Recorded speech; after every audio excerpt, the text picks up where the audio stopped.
Buongiorno a tutti, buonasera, sono molto contento di introdurre brevemente Tatiana Bilbao, che è notissima, è un architetto messicano, ho una lunga lista di award e premi che non vi leggo, vi dico solo che il lavoro di Tatiana è un lavoro, forse possiamo lasciare aperta la porta, grazie, perché è un lavoro che affronta temi diversi, come per esempio naturalmente la questione della sostenibilità, per cui è stata anche premiata, la questione dello sviluppo urbano, lei è stata consulente anche dell'amministrazione della Città del Messico, dove ha il suo studio, e poi la questione anche dell'abitazione sociale, che forse è uno dei temi più importanti. So I'm very happy to introduce Tatiana Bilbao. She's a friend, she's a quite prominent, relevant international worldwide architect based in Ciudad de Mexico, Ciudad de Mexico, awarded in many different forms and by different parts of the world, by different institutions. So, Tatiana, please, and thank you for being here with us today.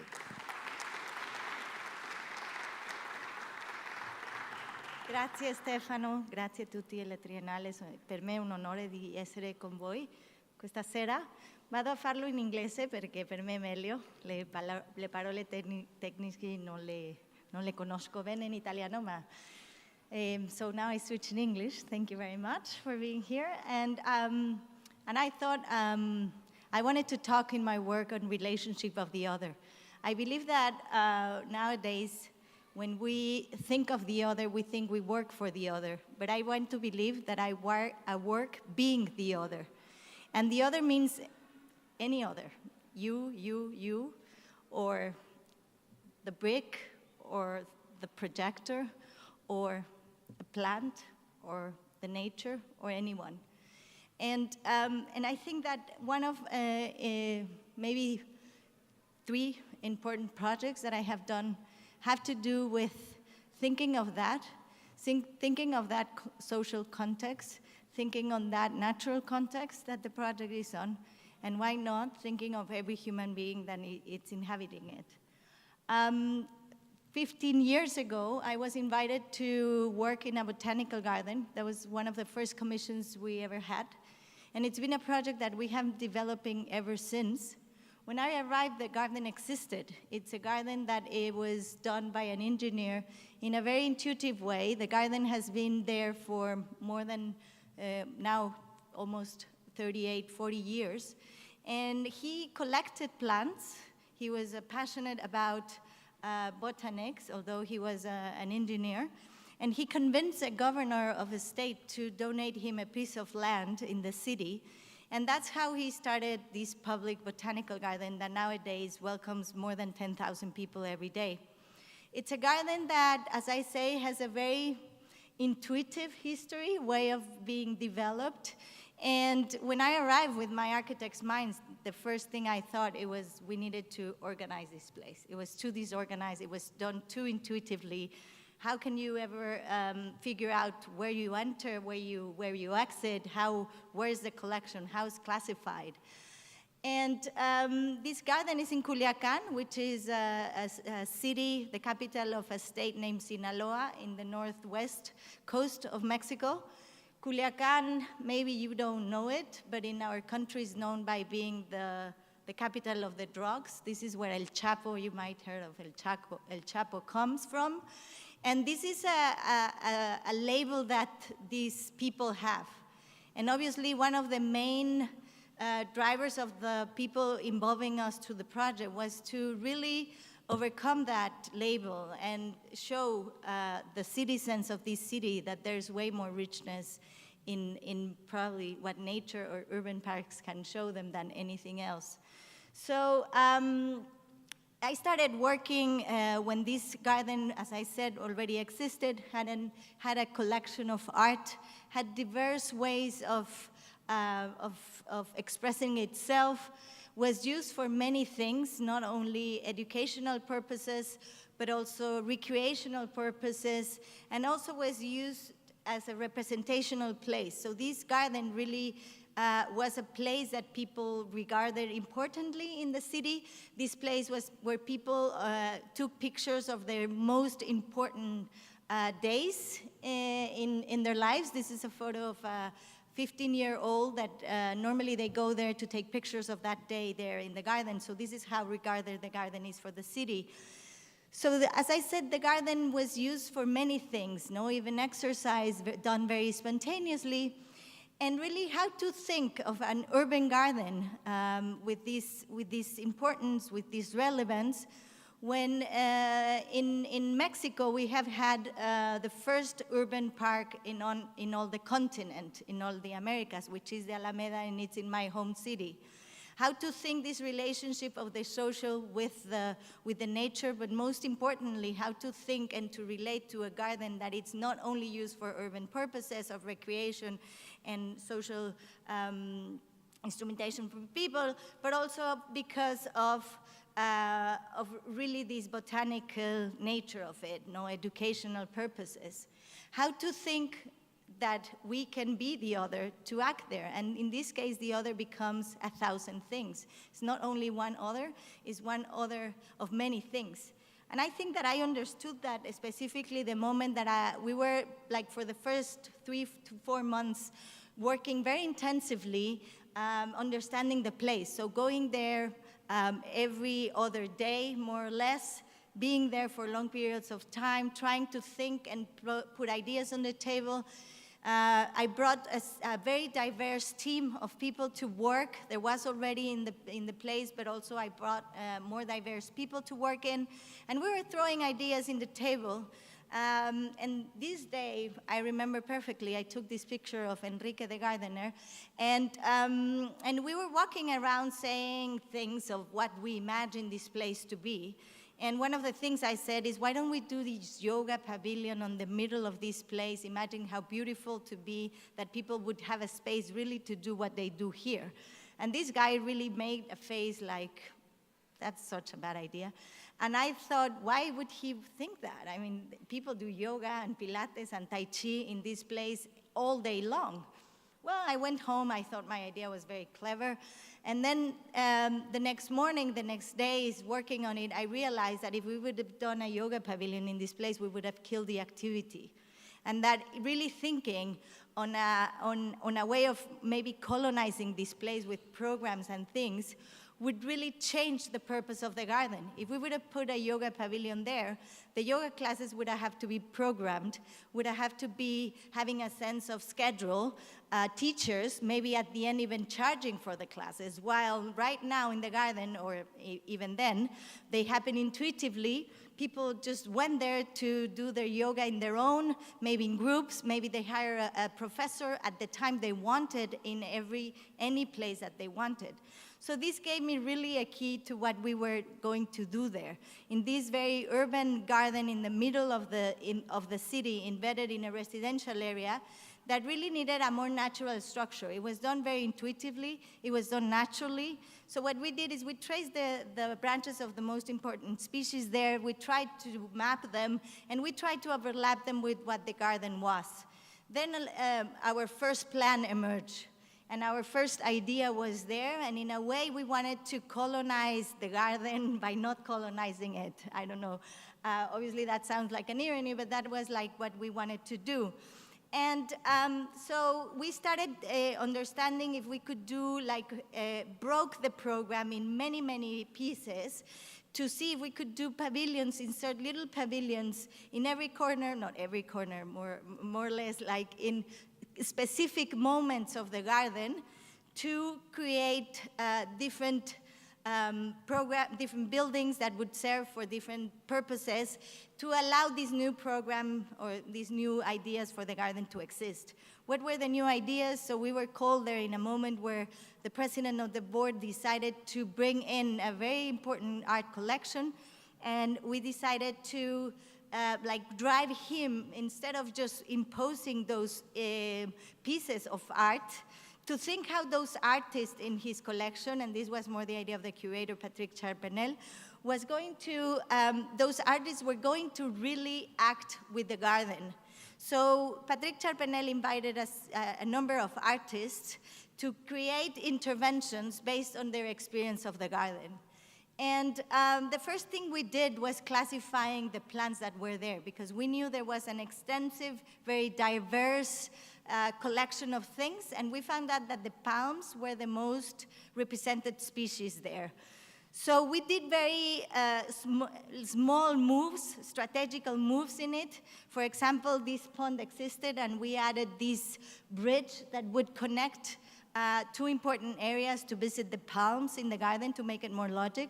The bridge obviously has become the place of tours to start, or children to watch the little fishes that are in the pond, or introducing this water pond that would really enhance the second most important collection in the garden, which was the bamboo collection, and then allowing also for places of contemplation or rest, or introducing hammocks in a certain point, or even just protecting the plants so people can do whatever they want in any place they want it and coexist with the garden and nature as natural as possible.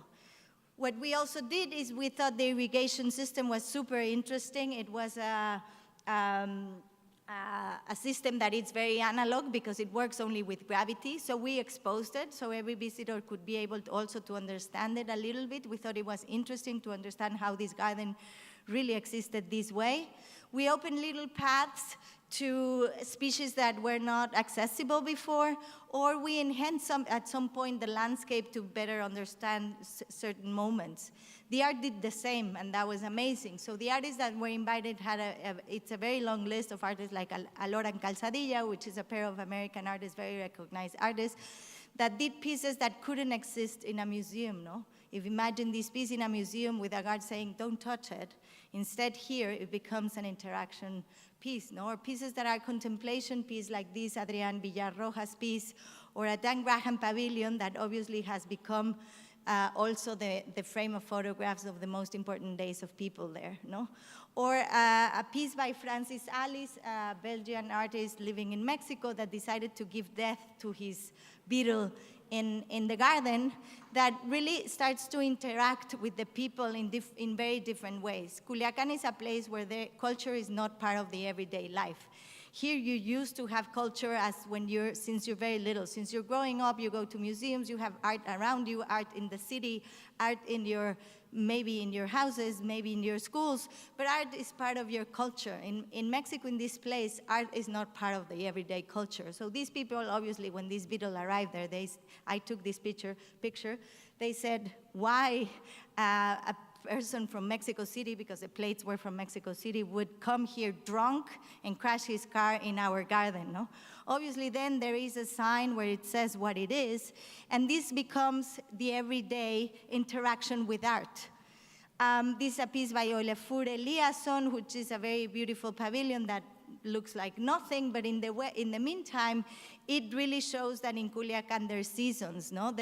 In Culiacan, the people used to say that there's one season which is hell because it's always very hot. But in the reality is that there are many seasons, and these very simple endemic plants show you that at some point of the year, this pavilion is just without leaves. At some point, it's with flowers, and some point becomes an incredible shadow for everybody. Or this piece by Richard Long that once was laying down in a plaza, or one very similar in a plaza in New York with a label untouched sculpture, now has become really the place for picnics, the place of sitting and resting for people, or a house of a lizard, no? So we could have done a museum. We could have done, with all this money and this budget, a perfectly beautiful white box that would hold the best exhibitions in the world, and they could travel here. But we would have not created the effect of really impacting people by the use of art in an everyday way. What the art has done in Culiacan, no? So pieces like these that really play with perspective, a Roman Ondak piece, or Valesca Suarez, a pavilion that really, again, becomes the house of pictures of the most important days, or a very big observatory by James Turrell that really enhances your vision of dusk and dawn, because really the colors change in those moments very specifically, no? I think that, or an Atelier Van Lieshout water fountain on these things that become a part of the everyday life of these people, that it wouldn't happen if we would have built here a museum. So also the way of acting and understanding the context on the most deep things that you do, no? So don't do a yoga pavilion, you kill the yoga. Don't do a museum, you will not have really the people involved with what art could be. What we did in terms of architecture, we were allowing all the art to happen, but our main goal was to direct everything that the result at the end, the garden would overcome everything. So we wanted that the garden really existed. The Botanical Garden should be always the most important thing that exists here. The botanic visit should be the purpose of everybody's to the garden, and then the rest would just enhance that visit. So how we did it, as I said, we created a strategy of breaking the program in the most divisible way possible and creating these little pavilions that would have functions for the garden to function better with the new program. In this case, we were asked for, the first intervention we did was an open-air auditorium, that we were asked for a room, a closed room, that it would be an air conditioning room that would show a projection of 7 minutes that would introduce you to the garden. And we decided to create an auditorium that would be interacting with the garden, that would be using the features of the garden, like the shadow of a tree, to allow you to sit there and be there, and would not really ban you from what the garden is. Obviously, the first reaction of the people in the garden was like, no, there's a lot of impossibilities here. We cannot be without air conditioning even a minute. I said, well, if you're going to invite visitors to do an audio tour of 3 hours in the garden, you might just introduce them to the heat 7 minutes in the beginning of it by allowing them to live it and seeing and using the garden as part of your visit. Obviously, right now, this has become way more used. There are now spring or summer festivals in the night to screen pictures, but also they told me that there is a night where they screen pictures for dogs. Unfortunately, I don't have a picture of that. I haven't seen it, but this is what they say they use it for. And the idea of the whole garden is that, no? To create these little buildings that are always interacting with nature. So this is why we broke the program. In this case, in another area of the garden, we decided to do an area for educational services. There is an auditorium, there is a room, educational room for kids, and there's a service area. They're all together because then they work better, but they also all broken because the idea is that you're always interacting with the garden. So if you're using the auditorium and you need to go to the restroom, you have to go outside and go then inside another building and go to the restroom. And if it's raining, yeah, you get wet. But if there's a bird singing, you'd also hear it. And if there's leaves falling down, you hear them, and then you are always reminded you are in a botanical garden. Our idea also aesthetically was to understand how we could do buildings that would really relate to the surrounding, that could really start a dialogue with the nature around, and that could not just be places where they would be in the city brought into this garden. Or in a way, those buildings that would be really specific for this place, reminding you always that this is a building that interacts with nature, and that really at some point even nature takes over those buildings, no? So this is why we chose a material that would allow us to become everything, a material, in this case was concrete, that would become the aesthetic definition, but also its sole structural definition, insulation, etc. No? And the buildings, obviously, our idea is that they're interacting with everybody in different ways. And then things happen like this one. Now they're inventing nights where they screen movies on the buildings, using a piece of art that also interacts with the building. The bumps that you see, it's a piece by Tercero Un Quinto. So art, architecture, the idea and their purpose is always to allow you to enjoy this place and allow you to understand the importance and the relevance of this botanical garden. You know? The next thing we did was a building for the entrance the north entrance, we call it. So again, we use the same strategy of using one material, of dividing the program in the most divisible way possible, and understanding that this building will serve for the purpose of allowing you to enter, to wait for someone, to buy tickets, to etc. So what we did is we broke the program. One of the buildings holds the offices, the other building holds the small reception, ticket sales store. And then there is a set of umbrellas that would allow you to save yourself from heat or the weather situations, to wait for people, wait in line or whatever is necessary at the point. Again, the same ideas, the same structural logic, the same idea of you being reminded all the time that you are not in the middle of the city, you're in the middle of a botanical garden, and how these architecture create this dialogue with that in any case. Then we were asked to design another building. In this case is the lab and the storage area for the garden, also the art storage in the employees areas. I'm not going to go into it. In this case, we changed the aesthetic definition. We went for a very geometric definition using the even archetypical form of a storage place. Our idea in terms of the strategy remained the same.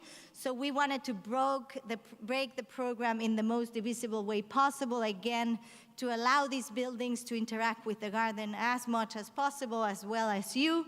So in this case, we also needed to use a material that would be cheaper.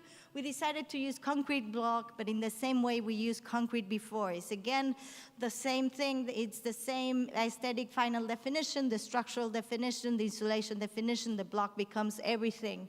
In this case, the idea, again, of spreading the program in different buildings and putting them adjacently was the same of the other buildings. Art also plays a role here. We have an herbarium that obviously has a different materiality definition for allowing its functions. But again, the strategy with here, the play with nature, the understanding of the context and the program was an important thing to do. One of the most, I think, probably, well, you can never say the most. These things are, absolutes are never good. But I think that one of the projects that really taught me a lot of things was this. And this is a pilgrimage route in these mountains in Jalisco, which is a state north and west of Mexico City, but it's a little bit south of the other state that Culiacan is. And in this case, the government asked me, the tourism minister of this state asked me to do interventions in a pilgrimage route, in a Catholic pilgrimage route that passes through these beautiful landscapes since 200 years ago. And that starts more in different places, but obviously at some point it becomes one route and arrives to a certain church called praying for the Virgin of Rosary in a church in a place called Talpa. More or less 3 million people walk this route through the Holy Week, more or less. This is when people concentrate the majority. Until now, this route, well, until we intervened 10 years ago, the route was really done very intuitively. The people would create their own services, like people from the town would give services to the pilgrims. There were very little possibilities, obviously, because the economy only works at the time of the pilgrimage, so it's once a week, once a year. So that makes very difficult income for steady income for the region. Obviously, the income that they create on those times, it's what it is for the whole year. So people in the towns cook for the pilgrims. The pilgrims would do their own infrastructure. For example, these little shelter in the middle of the mountains with a small shrine for the Virgin. As I said, like these towns, their economy work around it, and they pray for, they go and offer the walk to this Virgin of Rosary. I decided to invite a group of people. I thought it was a very complex situation that I couldn't understand myself. And I thought it was interesting to bring people that would come from totally different cultures that would understand this situation in very different ways. I invited first the architect Derek Delecamp, who's an architect also from Mexico City, and I decided that by bringing other friends from different cultures, different contexts, even different religions, would really become a diverse view that would act in this place with more tools. I was wrong, I have to say. We didn't understood a thing before we acted, but at least we were open to do it. So the route is 154 kilometers long, and we were asked to do more or less first 8 interventions and then create infrastructure for the pilgrims. So what we did, Derek and I, we created a master plan where we helped the government understand where we'd put the services, like the main medical services, garbage collection, but also places for shelter and pilgrims to wash themselves, sanitary services. And then we understood where we could place 8 meeting points, if we could say meeting points. No, the government wanted to think that they were spiritual meeting points. And then we invited, as I said, a set of architects coming from different places. We started, we walk, all of us, the route together, and we decided very democratically who would do what. The first point, or where most of the pilgrims really get together to start walking, it's a place called La Mecca. In this case, the government was very specific. They wanted a sculpture of gratitude. And what we decided to do is we decided to do an open chapel. In this case, it was done by Derek and I, this other Mexican architect, and what we decided to do was to create a place that would really mark the start, that would be able to be seen from many, many places, but also that would become a place for gathering, for a shadow or something for the people of the little town. So we created this open chapel that comes from the most clear symbol of Catholicism, which is a cross. We just lifted the 4 walls that really delineate the cross. And then we created this open chapel that is used normally for gatherings of the town in the year-round, also just to sit and enjoy the shadow, but also for the pilgrims to recognize the point where they will encounter and start going up. This is seen, as I said, from many points, and from here you can see the next point, which is also helping recognizing the path you're taking. And so the next point is up the hill, and as I say, it's seen from downward, and from here you can also see the open chapel. And this was done by Kristen Gantenbein from Basel, and they did this column to mark this point of arrival to the hill, and you started going down. But also, it's a place also for a little bit for reflection. It has an interior space that has a light coming from the top, but it is also this marking point. When you start going down, this one you don't see from afar is from Ai Weiwei, the Chinese artist who did a set of walls that open yourself to the landscape, but also they submerge yourself to your inner self and into the earth. Then you keep walking and you start encountering more urban settlements, and what we did for the shelters is we put them really nearby the urban areas because we want them to interact in many ways through the year. So we didn't just wanted to do a shelter in the middle of the mountains that the people in these towns couldn't take advantage of, but we strategically chose them very nearby to create these possibilities of these spaces to become political reunion places or parties for the town. And while the pilgrimage is happening, they use them for shelters for the pilgrims. The next point you encounter is a sculpture done by HHF, which is a place that has become incredibly, because I never thought it was possible, the playground for many little children that live in this area and that really have nothing. They just live in a rural area that they have the mountains around them. Well, they have nothing, they have a lot. They have the whole mountains for them. But in this case, now they have a little playground also. We did ourselves an open chapel that was never finished, but I like to show it because still the pilgrims took them for themselves and started to they put graffiti. Those graffitis are from the pilgrims. And what they normally are doing, even in these very remote places, is that they're understanding that these buildings now, they are part of their root, and they could express themselves in them. No? And so at the beginning, we were shocked of those graffitis.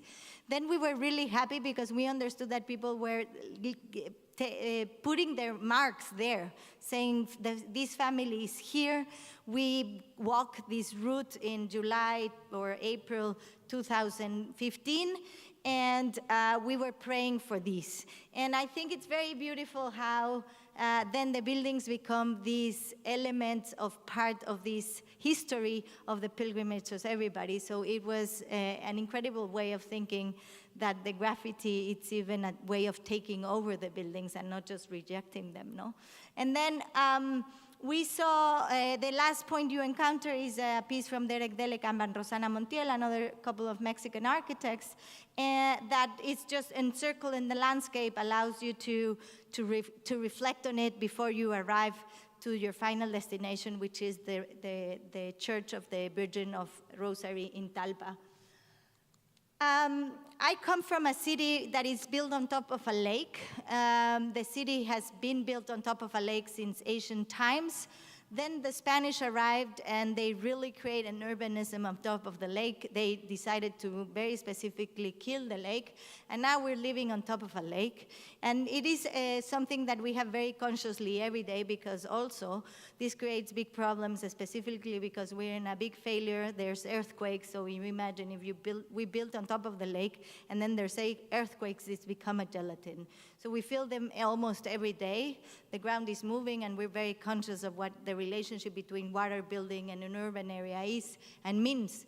And strangely, or by chance, I was called to do this a park in Mazatlan, which is a city in the same state of where Culiacan is. And we were asked to deal with this piece of land that was already embedded in the urban city of Mazatlan, that the urban almost was pushing towards the water to keep the water like probably and build to the closest point possible. But the water, obviously, it's always back there, no? So this is a lagoon, that it's a regulating lagoon from the water that is coming from the mountains to the sea, and it becomes flooded in the rain season months, and it becomes obviously dry in those other months, no? And the city is always trying to understand where can we build more, and the nature is always fighting to get more space. So we were asked, because of our relationship to the Botanical Garden, to design this park. As I said, it's in the same state, a little bit souther from the Culiacan city. And when we arrived, the park was already being tried to be dominated and being built very intuitively in many parts of it, becoming a very strange relationship with the city, but not as well. But we realized this park was very, very big. It could be compared to the biggest parks you think in different cities. And then we understood that if we think of the park as this system that brings the water and keeps the water as a regulating lagoon and linking it to the rest of natural areas in the city would be way more productive. So that's what we did. And then specifically, we obviously studied its parks in many ways, how the lagoon fluctuated, what was the existing nature, what was existing urban condition, which were the most important trees there, which was the irrigation and hydraulic system that existed, what can we do? And then we started designing the layers of the park to be used as a park, but also to serve as a regulating lagoon that it very much needed for the relationship of the ecosystem in the city. So yeah, I like to show these drawings because I think that even we thought of this as a design process, but I think this is how we are even also building it as a series of layers that are creating all these possibilities for the garden. And at the end, we designed this that in a way, for me, it's this mediator between the urban situation of the city and the nature that exists in this place. It's a place also for social recreation and for the understanding of nature. No? So we created, and very specifically, we designed every single square meter of this garden to create this, no? In the balance of understanding that it is an urban open park, but it is a very important natural feature for the city, no? This park is currently being built, and when it started construction, we were called to do yet another project for it. So in the beginning, this is a picture of already the garden with our intervention going on. And we knew that there were going to be a museum and an aquarium. And one day, so we planned with that. The master plan was done with that. And one day the client arrived to us saying, we think that the aquarium is not nice. It could be whatever. The building it was designed by other people, and it looked like really could have been a shopping center, a hospital, a train station, or an airport, whatever it did. And the client said, well, we want an aquarium. And I thought, for me, it was very difficult to think of an aquarium, because for me, the representation of an aquarium is like this mural that I love from Diego Rivera, The Mind Control of the Universe. It's a world that we cannot really interact with, even only if we have a very special suit. And then, therefore, why don't we bring it to us, and then we can enjoy it? No, that's my way of thinking what an aquarium is. And then what does that looks as a building? Well, I don't know. No, even for me, that is a difficult question.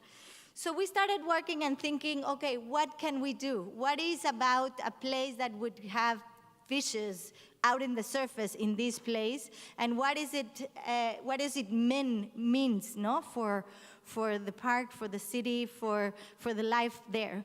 And then we understood that, and by really speaking a lot with the clients and the people involved, we understood that indeed what they wanted to have here is a center for research and for conservation of the species of the sea around them, no? So the Sea of Cortez, which is a place which has an incredible richness of flora and fauna, and there is not really an institution that it's putting everything together. There are a lot of different actions all over the Sea of Cortez, but there's not one institution that is taking care of it. So they understood that possibility of men bringing life into our life, bringing a life that we cannot see to our life, becomes relevant at the point where we really bring only the fishes that would be needed for that research or conservation, that we don't put penguins and we don't put whales in here. We only use those species that would really allow this place to keep the sea and to teach others to understand what is the importance of that. So how can we do then a building that looks like that? That is very difficult. I thought it was also very problematic that we were doing a building that needed to be used by nature when it's going to become part of nature in a few years, because it's going to be flooded. It's just in the coast, no? So we thought, why don't we do a building playing with that? So why don't we do a building that it's almost not a building, it's just a structure. I don't know for what it was used in that time.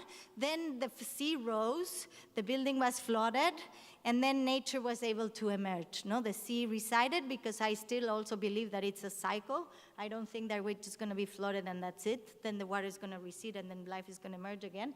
So what happens then? There's our building. Also the idea is that you have to really come up see what nature done on top of the building, then submerge yourself to go in. These are the first sketches of the building. Here are the idea of that you go up in the center and then you start discovering what happened in the whole thing. There is a circle of things that happen inside, how the exhibition goes, through the educational facilities, to the open seas, the deep seas, the shores, and the relationship from land and sea. And there's an aviarium.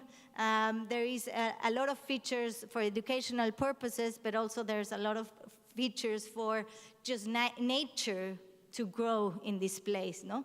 The building is currently being built. The construction just barely started, like a few months ago. But as I said, like the idea is to have this set of walls in a way that don't contain life, that just allow life to happen, no? This is the place where you enter to start your visit. You can decide wherever you go. In the top, you have a whole endemic garden that also grows naturally there. It's in incredible weather. It's the tropics, so really everything grows there. Well, everything endemic grows immensely there all the time. And then in the interior, all the time you have this very important relationship from what is out, what is in, what is out and what out does to what it is in. So how light makes plants grow, how light makes the fishes survive, and this is also part of the system of the garden, no? Of the aquarium. So at the end, the whole idea is that nature took over this place, and obviously this is only a render and it's a little bit exaggerated, a whole render. I don't like renders, but sometimes you have to do them. And so thinking how this really becomes this place that is not only for understanding a world that we don't understand, but also for nature to teach us how they take over our world and not us only their world. In our office, we have been thinking also not only on that, on the relationship between nature and the built environment, but it's also about the people and the built environment, no? We have been very critical about the massive production of houses. This, you see one picture, but this is a picture that you could see all over in Mexico.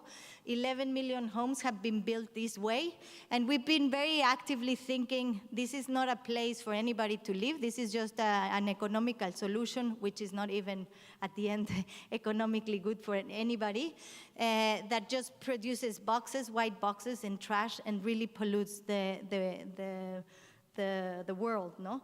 I do believe that we have proved human beings, well, we need three basic things, which is food, water, and shelter. We don't need them just as barely as they are, because obviously otherwise we wouldn't be here. We would be living in caves and hunting still. We, in a way, evolved to be more complex human beings, and we need really way more complex systems ahead, no? So where is architecture there? Architecture could play a very important role if you think we need food, water, and shelter. Shelter, shelter, shelter. What is shelter? Shelter needs to be a place for you to really develop your life. So we've been thinking on several ways how to create these environments. This is a place we did in Lyon and with other architects in France.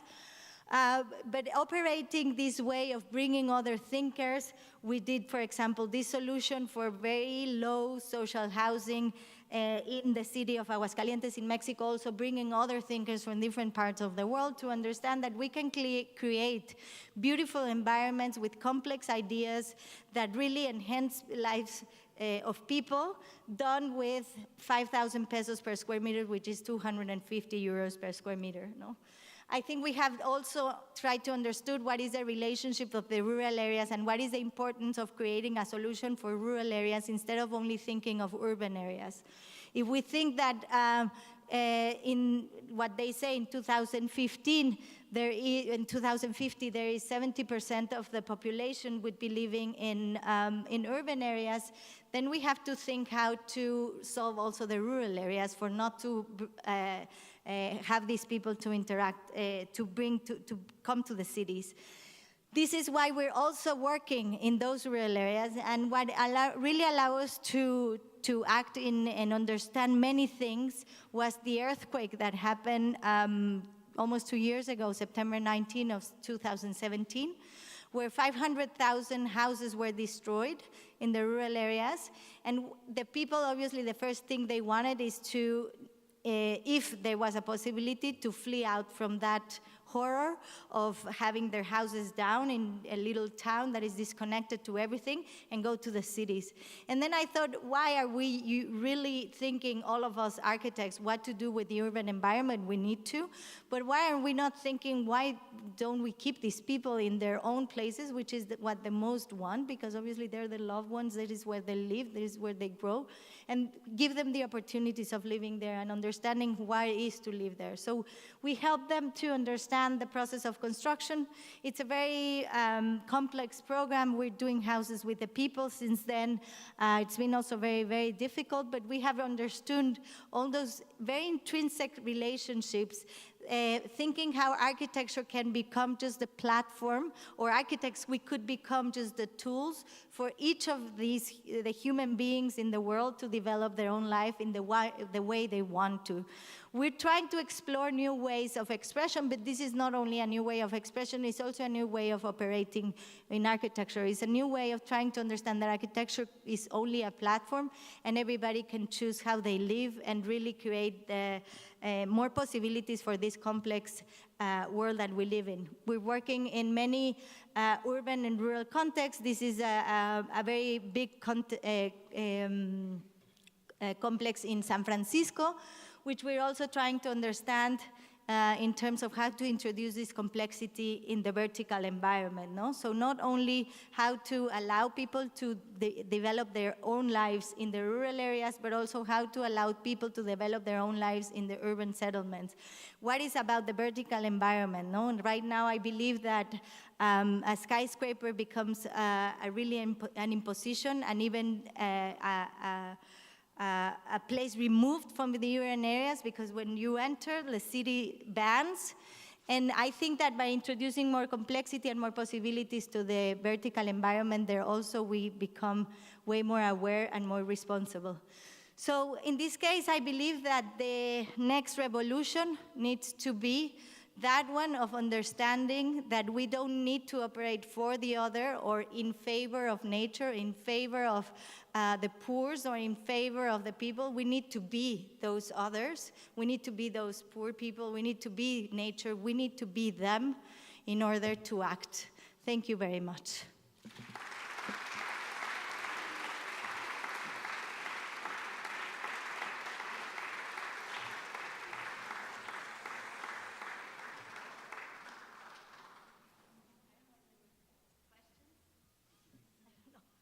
There's time for questions, and if there were questions, sorry.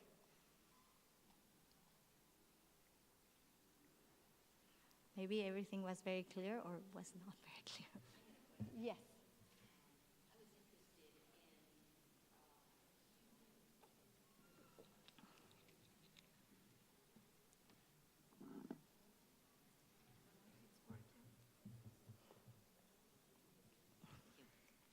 Hello. Thank you very much for your lecture.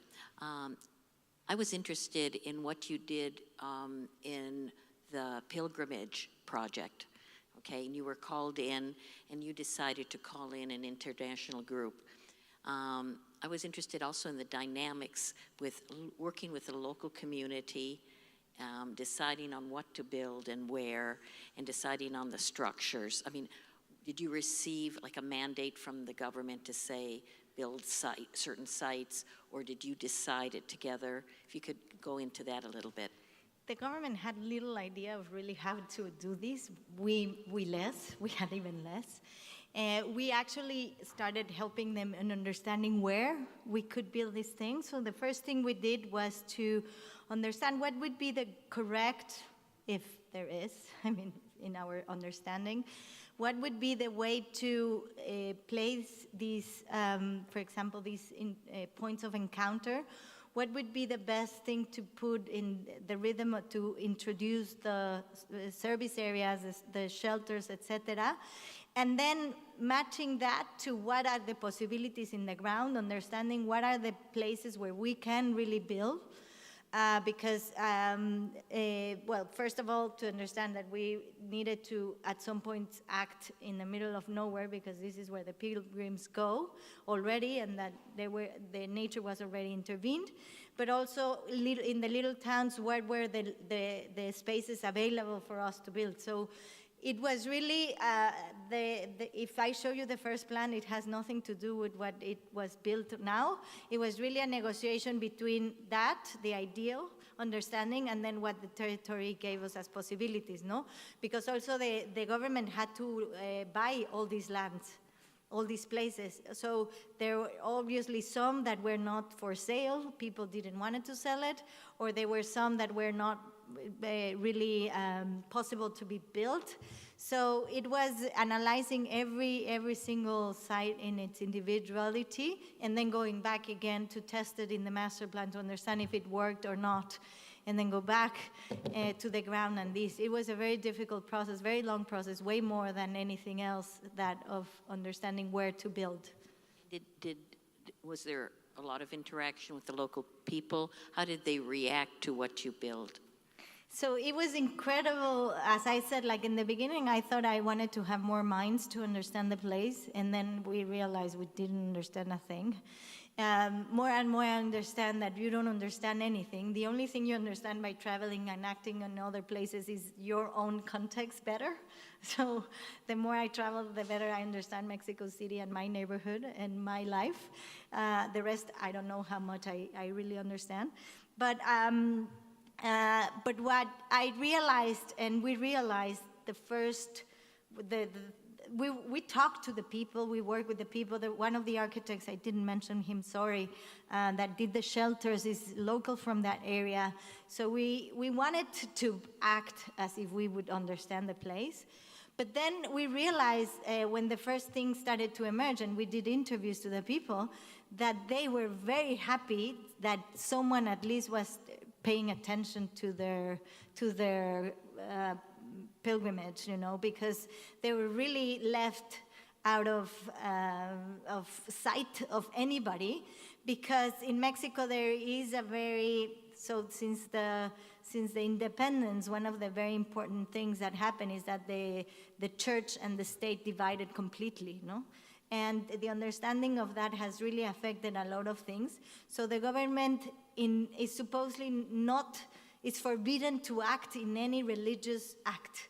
So in this case, they were really trying to set this as an infrastructural intervention of services. And then it became possible legally. But this was the first time that the government found a way to interact with this religious procession that was never seen, you know, and never supported, because the only way you can support a movement of 3 million people in 154 kilometers long is by an institution that is the government, no? It's the only way. So I was very surprised that the people were very regarded of anything that would have been there, really, only because of the fact, I mean, I thought we were sensible enough, so then they were not like, we don't like this. But that we would have done whatever, it would have been already good, no? Because it is an act of seeing the existence of that, no? Thank you.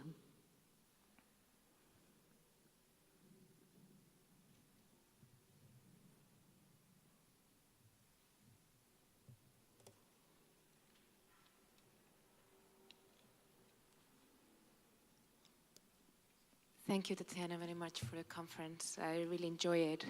I just wanted to get the opportunity to ask you if you could talk a little bit more about the after-earthquake movement. I was aware that you start organizing right away after the earthquake a set of architectural offices to give a faster response, as the governmental response couldn't be as fast as needed.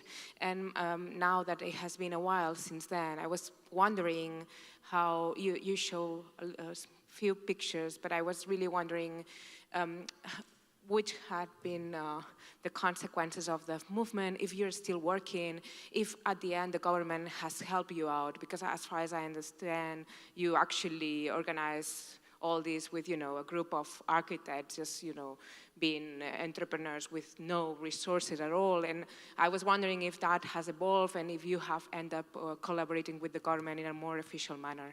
Thank you. So yeah, when the earthquake happened, there were 2 earthquakes, and that was very unfortunate in a gap of 10 days or 12 days. So the first earthquake was 7th of September in Oaxaca, and it was really, really damaging one of the poorest areas of the country.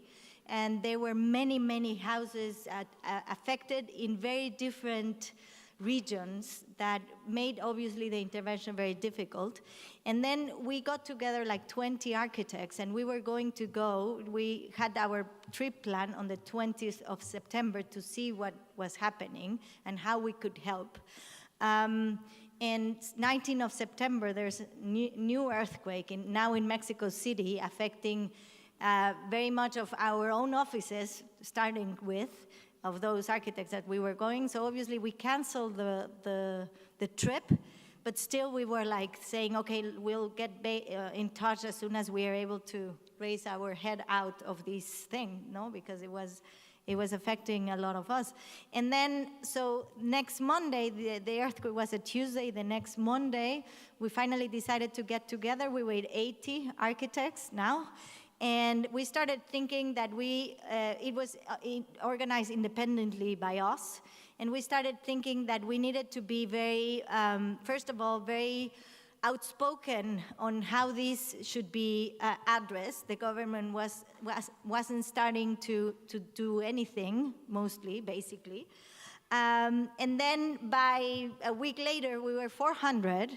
And what we did is we divided like the work in 10 set of parts, organizing, first of all, a critique, well, not a critique in the bad sense, but to help give an opinion on how to act in the emergency, and then how to maintain and sustain the structures for the reconstruction, no? And how to connect those 3 processes. And then we were trying, on the other hand, also to understand what was the problem, how it was, why it was, and then how to act. After that, we decided to really create like a census of the damages in parallel of that of the government. We realized that the government was underestimating the problem. We got together with some institutional instances of the government, but not much. And we were doing it all by ourselves. And then we started deciding how to interact. We saw that one of the 99.9% of the houses, and I wouldn't say the 100 because there's never an absolute, were damaged because they were badly built. They were built with really no techniques, with no understanding of the materiality. 30 years ago in Mexico, when the NAFTA agreement, which is a treaty that we have of free trade between Canada, USA, and Mexico, a lot of new materials came in, especially in the rural areas, flooding the areas with materials that they're cheap into the hands of people, but they don't know how to use. But on the other hand, culturally, they see as modernity, as progress, no? So they all started building with these materials, but not knowing, and then the houses were torn down. So we thought our intervention would become very relevant because we know how to use these materials. So we decided that we wanted to transmit our knowledge. And then we created teams, and every architect decided how to operate. I decided to take over one of the little towns, which is called San Simón, and it's around Mexico City, in the state of Mexico, which is around Mexico City.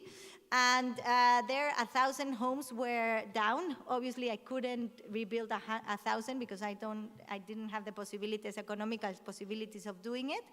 But I created a team of 20 volunteers that in the beginning we were giving out just advice on how to rebuild. And then at the end, we were able to get a lot of money, funding from different institutions, never the government. The government has done in parallel other things which are not very successful, to build 40 houses ourselves. And we're doing all those 40 houses specifically to each family. So all those houses are different. And we're still working. We have only 12 ready. We still have some to go. And then we are also acting in 5 other places, doing one house for a family in each of those places, when in 1, 2, that other architects are also organizing as a thing. We realized that we needed to concentrate our efforts. Obviously, as I said, we were 20, then 40, then 400, now we're 4, because this is what happens. People tend to forget. But with those 4, I think we're still doing, at least in those 5 little towns, a big impact, because I think what we're doing is we're changing the understanding of how to use these materials, and people are starting to replicate that in the town. And what we're gonna give as a legacy is a construction manual. We understood what the earth, how it works there, what is the ground there. We understood the logical of the social condition, and therefore I think that the knowledge we can really live there, it's very important and very relevant.